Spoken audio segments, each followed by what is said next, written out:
Hello, and welcome to my Newt News. Although technically this is not news, it's more opinion slash prediction slash prognostication. One of those.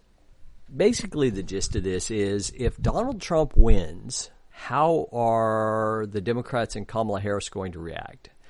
And no, I'm not talking about burning cities down or anything like that. Of course, that could happen, but I really, really hope not. What I'm talking about is, and again, this is all opinion, but I think that if Donald Trump wins on November 5th, that Joe Biden will resign probably late November, maybe December, maybe even, around Christmas time. I think that Kamala will come in, give a speech about, how we're facing dark times and the potential for backlash and political persecution, and saying that how she's, she was a bring people together candidate, and in order to head off a disaster and prevent huge damage to our democracy, that she's going to pardon Joe Biden and Hunter Biden. It would not shock me if she went through a list of dozens or hundreds of people, including Chuck Schumer, Cuomo, the former governor of New York, because I think that there's some potential prosecutions that he may be hit with because of actions and deaths. I think that she's going to proactively just pardon a crap ton of people, just about anybody on the Democratic Party. Probably, if she's smart, she's going to also pardon a whole bunch of Republicans, like Liz Cheney, Mitch McConnell, Mitt Romney. And she will say that she's doing it because these people, they stood up against Trump, and regardless of her opposition to their political policies, that she does not believe that it's in the best interest of the United States of America for politicians to be persecuted and based on their political viewpoints. I think that will have several effects. First of all, she will have the ability to say that she was the first woman president, the first woman president of color, first black woman president. If they manage it right, it could really, not necessarily, I think it would really burnish her reputation, but not just her reputation, but the Democratic Party in general. And, of course, a lot of that depends on how Trump reacts and what he does after he becomes president.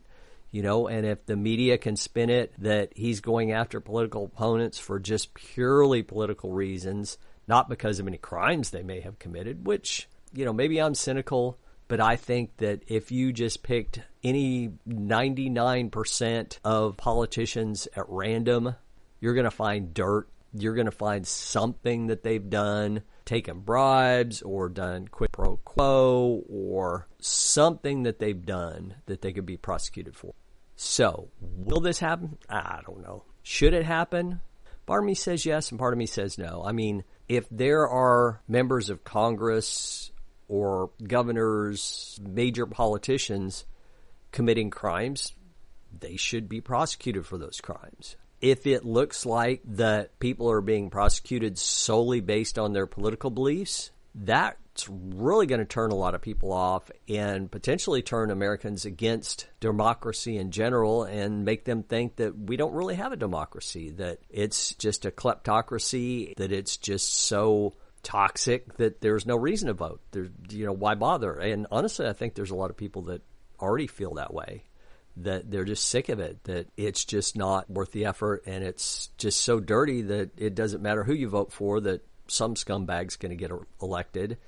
And I think a lot of times both parties tend to, in the primaries and through the systems they've set up, that a lot of times that it is the most radical people in their party on any particular issue that gets promoted.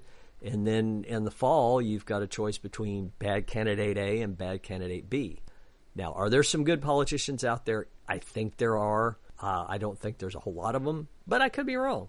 I've been wrong before. And maybe it's just that I'm cynical, that I've seen too much propaganda from both sides against the other side.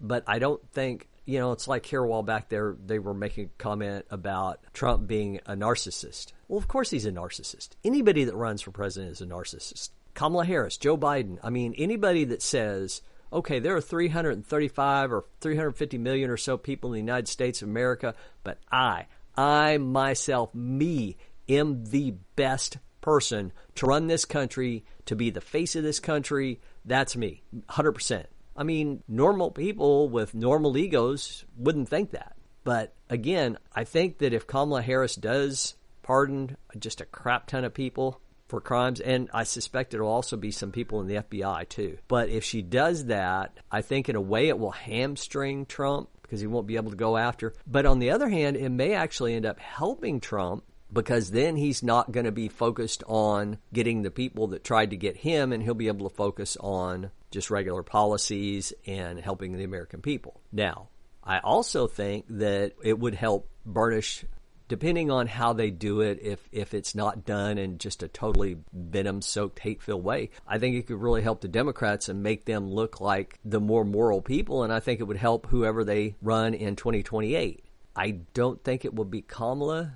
I think that she has not done that well in this election. And I think that they'll probably make a deal with her and say, hey, you know what? The next Supreme Court opening with a Democratic president will nominate you. You know, I could definitely see her thinking, okay, great. I could be, you know, the first woman president, the first black woman president, the first South Asian American president, then be in there a couple months and bow out, go on with her life. Or, you know, maybe 4, 6, 8, 12 years from now, she might be nominated to the Supreme Court, which, at least for now, is a lifetime appointment. You know, that's a pretty darn good career. But I don't know. We'll see. You know, it's all guesswork at this point. But I hope you enjoyed this. If you did, I'd appreciate a like and subscribe. If not, thanks for listening. Have a good one. Bye.